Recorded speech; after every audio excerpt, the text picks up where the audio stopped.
Welcome, ladies and gentlemen, to one of San Francisco's last unredeveloped and ungentrified neighborhoods, the Excelsior District. It's a cozy little place of blue-collar families who have owned the same home for generations. The downtown folks don't think about the area too much, and the locals, they don't seem to care at all. It was right here at the corner of Congdon and Maynard Street where 49-year-old Excelsior resident Tony Bologna and his two sons, 20-year-old Michael and 16-year-old Matthew, were shot and killed in their car after a minor traffic altercation. It was 3 p.m., the middle of the afternoon, Sunday, June 22nd, the year 2008. Tony Bologna maneuvered his Honda Civic through these narrow Excelsior District streets. The path of Tony's Honda Civic was blocked by a car turning left here from Maynard Street. The car that blocked Tony's path was a 300 Chrysler, occupied by three young men. The cars almost collided. They got so close to one another that Tony Bologna could see the hard stares of the three riders inside of the late model Chrysler. In this neighborhood, giving those kind of looks is known as mean mugging, and is behavior that is not taken lightly. It is unclear how these looks meant to intimidate were received by the Bolognas, but those who knew Tony Bologna affirm that Bologna would have met them unflinchingly. It was at this point that someone in the Chrysler opened fire with an automatic weapon, immediately killing Tony and older son Michael. Younger son Matthew, although seriously wounded, survived the shooting. His mother Danielle grieved as he was taken off of life support 2 days later at San Francisco General, thus completing the tragic and senseless dismantling of a fine San Francisco family. Surveillance videos in the area captured an image of the Chrysler, and with the help of brave eyewitnesses, SFPD was able to narrow their search. The case was broken after patrol officers arrested a man who identified 21-year-old Edwin Ramos as being involved in the shooting. SFPD arrested Ramos on Wednesday, June 25th at his home in El Sobrante. He has been held without bail since then and has pleaded not guilty to charges of triple murder. Because of special circumstances, these charges could result in capital punishment.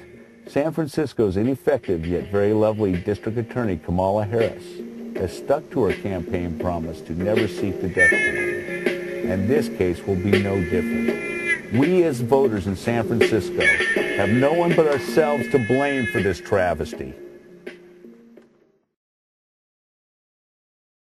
At the time of this report, in the fall of 2008, San Francisco PD has already recorded over 85 homicides.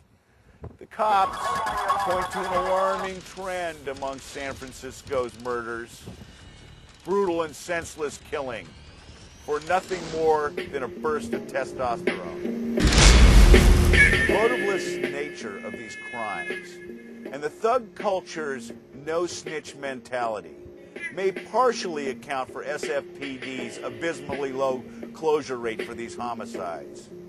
But how does District Attorney Kamala Harris explain her lack of success in throwing the few criminals who are arrested into jail? Now get this. Only 4% of those arrested in San Francisco ever spend a day in the joint. That's 10 times worse than the national average. Throw into that mix limp-wristed juries, contradictory witnesses, and an abysmally low homicide closure rate for SFPD. And San Francisco becomes not only a perfect place for a big, fat, gay wedding, but also a perfect place to commit murder. Yeah, senseless and brutal. Testosterone and the undying adoration of your saggy-panted homeboys. These are young males lacking positive male role models, playing up to a deviant pop culture image, driven into their juvenile brains from a relentless indoctrination of violent antisocial brainwashing in the form of video games and gangster rap. All of the murders we've covered on this crime tour fall into this category. At the time of this report, the suspects in the Ballpark murder and in the Bologna murder are still awaiting trial. There have been no arrests in the pizza parlor murder, and the police refuse to divulge their list of suspects.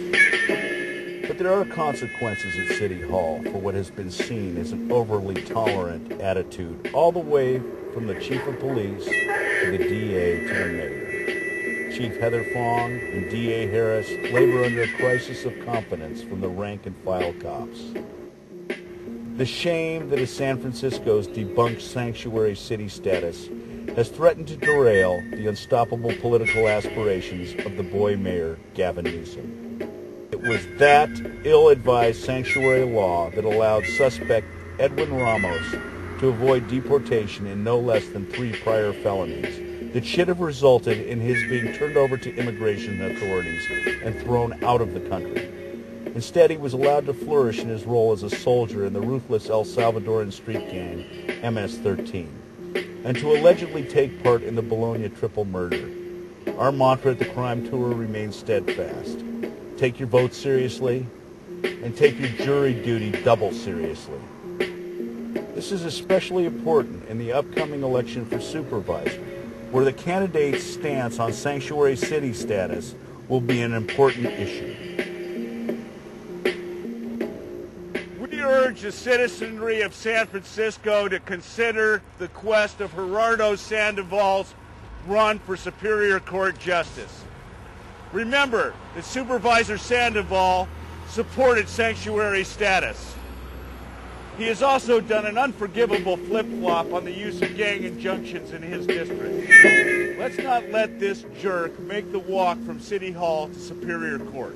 I don't think we should have a military. But as long as San Francisco has a city government still imbued with failed Marxist ideology, enabled by an easily pandered to votership, these types of senseless murders will continue. And there's always another crime just